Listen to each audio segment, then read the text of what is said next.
भविष्य को लेकर ज्यादा सोच नींद छीन लेता है। Obsessing over the future steel sleep. Obsessing over the future steel sleep. Obsess over मतलब हद से ज्यादा सोचने लगना। ये बारिश मेरी थकी रूह को तरोताजा करती है। This rain rejuvenates my tired soul.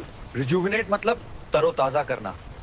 शांति टूटे हुए मन को तरोताजा करती है। Peace rejuvenates a broken mind. Rejuvenate मतलब तरोताजा करना। आज बारिश होने की संभावना है। लाइकली मतलब संभावना होना। मौसम खराब होने की संभावना है। The weather is likely to get worse. Likely मतलब संभावना है। उसके आज फोन करने की संभावना है। She is likely to call today. मुझे इसे मजबूती से पकड़ के रखना होगा। I must hold on to it tight. I must hold on to it tightly. Hold on to मतलब पकड़कर या संभाल के रखना।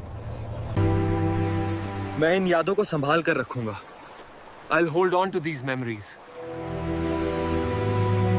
तुम्हें अपने सपनों को थामे रखना चाहिए। You should hold on to your dreams. You should hold on to your dreams. Hold on to मतलब थामे रखना, पकड़ कर रखना, संभाल कर रखना। अब मुझे अतीत को छोड़ देना चाहिए। Now I should let go of the past. Let go of मतलब छोड़ देना या जाने देना।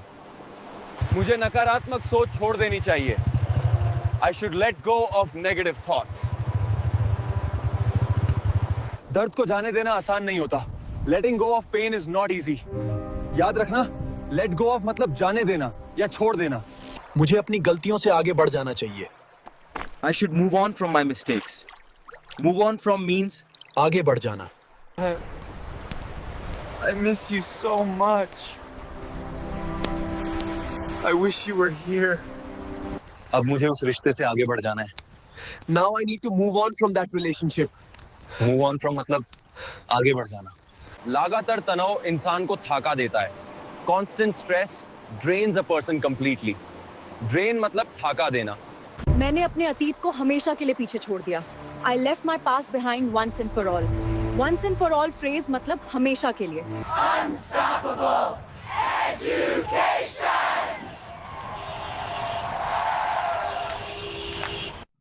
इधर का जितना भी एम्प्लॉयज है वो सब बाहर का है, तो उनसे इतना बात करेंगे। Stay here for ever. काश मैं यहाँ हमेशा, मुझे सच में काम पर वापस जाना होगा। I really have to get back to work. I really have to get back to work, यानी मुझे सच में काम पर वापस जाना होगा।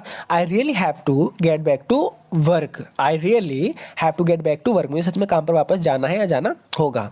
लेकिन जैसे ही मुझे कुछ समय मिलता है, आगे बता रहा है कि but as soon as I can get some time off. देखो सम टाइम ऑफ, यहाँ पे थोड़ा इस बात पे थोड़ा ध्यान देना। यहाँ पर इनसे कह रहा है कि लेकिन जैसे ही मुझे कुछ समय मिलता है, but as soon as I get some time off. तो यहाँ पर time off, some time off का मतलब है कि जो मैं काम करता हूँ उससे मुझे अगर थोड़ी सी फुर्सत मिले, यानी थोड़ा समय मिल पाया। जैसे कि यहाँ पर ये कह रहा है कि but as soon as I get some time off, लेकिन जैसे ही मुझे कुछ समय मिलता है अपने काम से, मैं तुमसे मिलने आऊँगा। I will come to see you. यहाँ पर सी का मतलब है देखना आऊँगा यानी मिलने आऊँगा। I will come to see you, मैं तुमसे मिलने आऊँगा। बता रहा है कि but as soon as I get some time off, लेकिन जैसे ही मुझे कुछ समय मिलता है। जहाँ पर भी आपको इस तरीके से बोलना हो कि जैसे ही मुझे कुछ समय मिलता है, तुम कहना चाह रहे हो कि पढ़ाई से या काम में मैं इतना बिजी हूँ, लेकिन जैसे ही मुझे इससे काम समय मिलता है, तो वहाँ मैं ऐसे बोलेंगे as soon as I get some time off, जैसे ही मुझे कुछ समय मिलता है, I will come to see you, मैं तुमसे मिलने आऊँगा। आगे देखते हैं, वहाँ पहुँच कर मुझे कॉल करना। इससे कह रही है कि call me once you get there, यानी एक बार तुम वहाँ पहुँच जाओ तो मुझे कॉल कर देना। वहाँ पहुँच कर मुझे कॉल कर देना। Call me once you get there. Call me once you get there, यहाँ पर गेट का मतलब हुआ पहुँचने से। तो पहुँचने के लिए हम अराइव का भी यूज़ करते हैं और गेट का भी यूज़ करते हैं। तो बता रही है कि call me once you get there, वहाँ पहुँच कर मुझे एक बार कॉल करना। और एक बात याद रखना, मैं तुमसे बहुत प्यार करती हूँ। ये इसकी रिश्तेदार है। तो बता रही है कि and remember one thing I love you very much. And remember one thing I love you very much, और एक बात का ध्यान रखना, मैं तुमसे बहुत प्यार करती हूँ। And remember one thing I love you very much, तुम हमेशा मुझ पर भरोसा कर सकते हो। You can always count on me. भरोसा करने के लिए हम कई वर्ड का यूज़ कर सकते हैं, लेकिन जो थोड़ा अट्रैक्टिव लगता है ना, कि हाँ सामने वाले को लगता है कि हाँ इस बंदे की इंग्लिश अच्छी है, तो हमें इस तरीके से वर्ड का यूज़ करना पड़ता है। जैसे कि यहाँ पर हमने काउंट ऑन फ्रेजल वर्ब का यूज़ किया है, भरोसा करना। तो यहाँ पर ये कह रही है कि you can always count on me, यानी तुम हमेशा मुझ पर भरोसा कर सकते हो। You can always count on me. आगे देखते हैं फ्रेंड्स, यहाँ पर ये कह रही है कि साथ कह रही है कि यू हैव नो